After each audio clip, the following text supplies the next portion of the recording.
नमस्कार दोस्तों, स्वागत है आपका आपके अपने चैनल शिक्षा की ज्योति ऑल क्लासेस पर। जैसा कि आप सभी को पता है कि हम लोग हिस्ट्री पढ़ रहे हैं और लास्ट क्लास में हमने बिंदुसार को पढ़ा था, जो कि चंद्रगुप्त मौर्य का इकलौता पुत्र था। और जो अशोक है वो बिंदुसार का पुत्र है। हमने जाना था कि बिंदुसार के 101 पुत्र थे।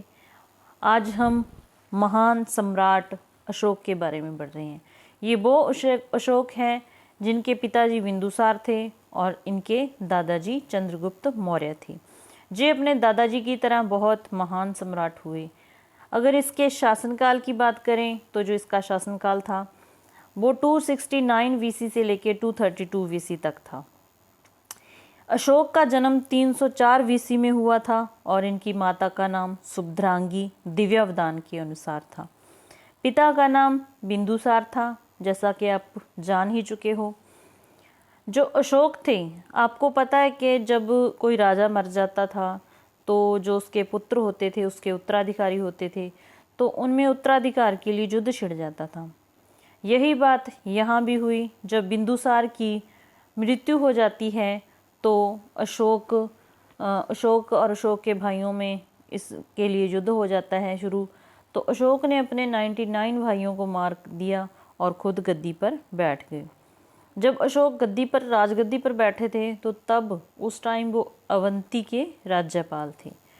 अशोक को जो अभिलेख लिखने की प्रेरणा मिली थी वो ईरान के राजा डेरियस दारा प्रथम या दारा बाहु भी कह सकते हैं, उससे मिली थी। अशोक ही ऐसे राजा थे जिन्होंने भारत में अभिलेख लिखने की जो प्रथा चलाई थी। इनसे पहले किसी ने भी अभिलेख नहीं लिखे थे। इनके बहुत सारे अभिलेख हैं जो मिले हैं, जो हमें इनके बारे में जानकारी देते हैं। लेकिन एक गुर्जरा अभिलेख है और एक मॉस्की अभिलेख है जो कि अशोक के जीवन के बारे में हमें जानकारी देते हैं। जो गुर्जरा अभिलेख है वो मध्य प्रदेश से मिला था और जो मॉस्की अभिलेख है वो कर्नाटक से मिला था। गुर्जरा अभिलेख में जो 1924 में मिला था उसमें अशोक का जो नाम है वो देवाना प्रिय और देवाना प्रियदसी के अलावा अशोक भी मिला। इन्हीं दो अभिलेखों से एक दो और अभिलेख हैं से ही पता चला है कि जो देवाना प्रिया या देवाना प्रियदसी है वो अशोक के ही नाम हैं, क्योंकि इन अभिलेखों के अलावा और अभिलेखों में जो अशोक का नाम मिलता है वो देवाना प्रिय या देवाना प्रियदसी मिलता है। मॉस्की अभिलेख में भी देवान प्रिय नाम के अलावा अशोक का नाम अशोक मिला है। पुराणों में अशोक को अशोक वर्धन कहा गया है। अशोक के अगर हम अभिलेखों की बात करें तो सबसे पहले 1750 ईस्वी में अशोक के जो अभिलेखों को खोजा गया। और ये अभिलेख खोजने का कार्य किसने किया? ये पाथरेटी फैंथलर ने। अशोक के जो अभिलेख खोजे गए वो पाथरेटी फैंथलर के द्वारा खोजे गए थे। अगर हम पढ़ने की बात करें तो जो अभिलेख थे अशोक के वो सबसे पहले जेम्स प्रिंसप ने 1837 ईस्वी में पढ़े।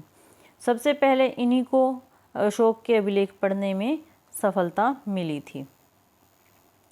जो राजा अशोक थे उनकी मुख्य 3 रानियां थी, महारानी देवी और रानी करोवकी, रानी तिष्यरक्षा, जो रानी तिष्यरक्षा थी। अशोक के जो पुत्र थे, एक पुत्र महेंद्र और एक पुत्री संघमित्रा, वो रानी महारानी देवी से थे। अशोक आगे चलकर बौद्ध धर्म का अनुयायी बन जाता है, बौद्ध धर्म को अपना लेता है। तो अपने बौद्ध धर्म को ये बहुत मानने लगा था और इसने देश विदेशों में बौद्ध धर्म का प्रचार प्रसार किया। अगर हम बात करें कि श्रीलंका में अशोक ने अपने महेंद्र और संघमित्रा को बौद्ध धर्म के प्रचार के लिए भेजा था। ये ऐसा प्रश्न है जो बहुत सारे एग्ज़ाम में अक्सर पूछा जाता है कि अशोक ने अपने पुत्र और पुत्री को बौद्ध धर्म के प्रचार के लिए कहाँ भेजा था। तो आपको इस बात का ध्यान रखना है कि वो श्रीलंका गए थे। राजा अशोक ने अपनी राजगद्दी पर बैठने के 8वें वर्ष 261 में BC में कलिंग पर आक्रमण किया और तोसली पर अधिकार कर लिया।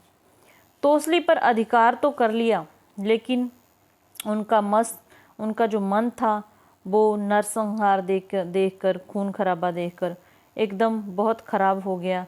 उनको ऐसा लगा कि ऐसी जीत का क्या फ़ायदा जो इतनी लाशें गिराने के बाद मिली। तो एकदम उनका हृदय परिवर्तन हो गया और उन्होंने कभी भी युद्ध ना करने की प्रतिज्ञा की। उसके बाद अशोक ने बौद्ध धर्म को अपना लिया और वो एक बौद्ध धर्म का अनुयायी बन गया। कलहण की राजतरंगिणी से हमें पता चलता है कि अशोक पहले ब्राह्मण था और शैव धर्म का अनुयायी था। अशोक पहले ब्राह्मण था, ब्राह्मण भी वो शैव धर्म को मानने वाला था। निग्रोध के प्रवचन सुनकर अशोक बौद्ध धर्म से प्रभावित हुए थे। उपगुप्त नामक बौद्ध भिक्षु ने अशोक को धर्म की दीक्षा दी और एक मोगली पुत्तिस नाम के जो थे उन्होंने अशोक के धर्म को परिवर्तित किया। शैव धर्म से बौद्ध धर्म में उनका धर्म परिवर्तन करवाया। प्लिनी के अनुसार मिस्र के राजा फिलाडेल्फस या उन्हें टॉलमी सेकंड भी कहा जाता है, अशोक के दरबार में डियानिसिस नाम का एक राजदूत भेजते हैं। अशोक ने अपने राज्याभिषेक के 10वें वर्ष बोधगया की, 12वें वर्ष निगाली सागर की एवं 20वें वर्ष में लुम्बिनी की यात्रा की। जो अशोक का धर्म परिवर्तन हमने जान लिया कि मोगली पुत्तिस ने करवाया था। राजस्थान स्थित एक भाब्रू अभिलेख मिला है जिसमें अशोक के बौद्ध होने की पुष्टि होती है। ये कोई जो प्रमुख अभिलेख हैं उनको आपको याद रखना होगा। ये है राजस्थान स्थित भाब्रू अभिलेख। इससे पता चलता है कि जो अशोक थे वो बौद्ध धर्म को मानने वाले थे। ठीक है, अशोक ने श्रीनगर बसाया। ये तो काफ़ी हम सभी को पता है कि जो श्रीनगर है वो अशोक ने बसाया था। इस बात को आपको अगर नहीं पता तो ध्यान में रखना है। अशोक के बाद जो राजा बनता है, जो अशोक का उत्तराधिकारी था वो कुणाल था।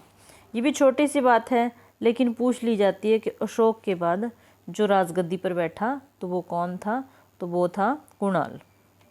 कुणाल के बाद दशरथ, फिर संप्रति, फिर शालीशक, फिर शतधनुष और फिर देवबर्मन। अंतिम शासक था जो मौर्य वंश का वो बृहद्रथ था। ये भी बहुत इम्पोर्टेंट है कि जो मौर्य वंश का अंतिम शासक कौन था, तो वो था बृहद्रथ। इस बात को आपको याद रखना होगा। 185 BC के समय था, तो जब बृहद्रथ का समय चल रहा था, बृहद्रथ राजा था, तो वहाँ पर एक सैनिक विद्रोह हुआ और एक पुष्यमित्र शुंग नाम के सैनिक ने बृहद्रथ की हत्या कर दी और अपना एक नया वंश शुंग वंश की स्थापना कर ली 185 BC में। इसीलिए जो मौर्य वंश का टाइम पीरियड है वो हमने शुरू में देखा था कि 322 BC से 185 BC तक टोटल 137 वर्ष था। अशोक ने आजीविकों के रहने के लिए बराबर की पहाड़ियों में 4 गुफाओं का निर्माण कराया था। ये आजीवक वो थे जो इनके पिता बिंदुसार थे, वो आजीवक संप्रदाय के अनुयायी थे और आजीवक संप्रदाय का जो स्थापना की थी वो मखली गोसाल ने की थी। किसने की थी? मखली गोसाल ने। जो गुफाओं का निर्माण जिनका नाम आपको अच्छे से याद रखना है, ये कौन कौन सा है? कर्ज, चौपार, सोदामा तथा विश्व झोपड़ी। ये जो 4 गुफाएं थी, इनका निर्माण आजीवकों के लिए बराबर की पहाड़ी पर अशोक ने करवाया था। अशोक के पौत्र दशरथ ने आजीवकों को नागार्जुन गुफा प्रदान की थी। ये जो दशरथ था हमने पहले जान लिया, वो अशोक का पौत्र था। आगे चलकर अशोक के पौत्र ने आजीवकों को नागार्जुन गुफा दी थी। अशोक के शिलालेखों में जो शिलालेख है वो ब्राह्मी लिपि भी मिलती है, खगोष्ठी भी मिलती है, ग्रीक भी मिलती है और अरमाइक भी मिलती है। कई बार ऑप्शन आ जाता है कि अशोक के जो शिलालेख हैं वो किस लिपि में लिखे गए। अगर ये आपको चारों लिपि मिलते हैं तो आपको ऑल ऑफ दीज करना होगा, क्योंकि अभिलेख मिले तो सभी में हैं, लेकिन जो सबसे ज़्यादा अभिलेख मिले हैं वो ब्राह्मी लिपि में मिले हैं। किस में मिले हैं? ब्राह्मी लिपि में। माना जाता है कि ब्राह्मी ही सबसे पहली लिपि है। अधिकतर अभिलेख ब्राह्मी लिपि में ही मिले हैं। अगर हम अशोक के अभिलेखों की बात करें तो इनको 3 भागों में बांटा जाता है। कितने भागों में? 3 भागों में। एक तो शिलालेख, एक स्तंभ लेख, एक गुहालेख। शिलालेख थे जो वो 14 थे, स्तंभ लेख थे वो 7 थे और जो गुहालेख थे वो 2 थे। आप इनको इस तरह से याद रख सकते हैं, 2 × 7 = 14। गुहालेख 2, स्तंभ लेख 7 और शिलालेख 14। ठीक है, इस तरह से आपको याद रखना होगा। तो ये थी आज की क्लास। जिस तरह से आपको पता ही है कि हम जो हिस्ट्री पढ़ रहे हैं, हमारा पढ़ने का तरीका ऐसा है कि हमें जो राजा हुए इतिहास में वो इस कदर याद हो जाएं जैसे हमारे रिश्तेदार होते हैं। हमें कभी कन्फ्यूज़न पैदा ना हो कि किसका बेटा कौन था, किसके बाद क्या आया, ये सब बातें हमें अच्छे से याद हो जाएं। इसीलिए मैं कोशिश कर रही हूँ कि किसी कविता के माध्यम से, किसी गीत के माध्यम से आपको याद करवाया जाए। तो आज हम अशोक के बारे में भी थोड़ा सा एक गीत के माध्यम से जानते हैं। महान भारत का हुआ था एक राजा महान, महान भारत का हुआ था एक राजा महान। नाम था अशोक जिसका बच्चों लो सब जान। शुभ्रांगी मात की कोख से जन्मा, शुभ्रांगी मात की कोख से जन्मा। पिता बिंदुसारे और दादा चंद्रगुप्त महान, महान भारत का हुआ था एक राजा महान। अभिलेख लिखने की रीत चलाई, अभिलेख लिखने की रीत चलाई। डेरियस राजा से प्रेरणा पाई, जिसका देश ईरान। महान भारत का हुआ था एक राजा महान। राष्ट्रीय जो चिन्ह हमारा, सारनाथ के सिंह स्तंभ से हमने है उसको उतारा। करना है सम्मान, महान भारत का हुआ था एक राजा महान। तो ये थी बच्चों आज की क्लास। Thanks for watching. धन्यवाद।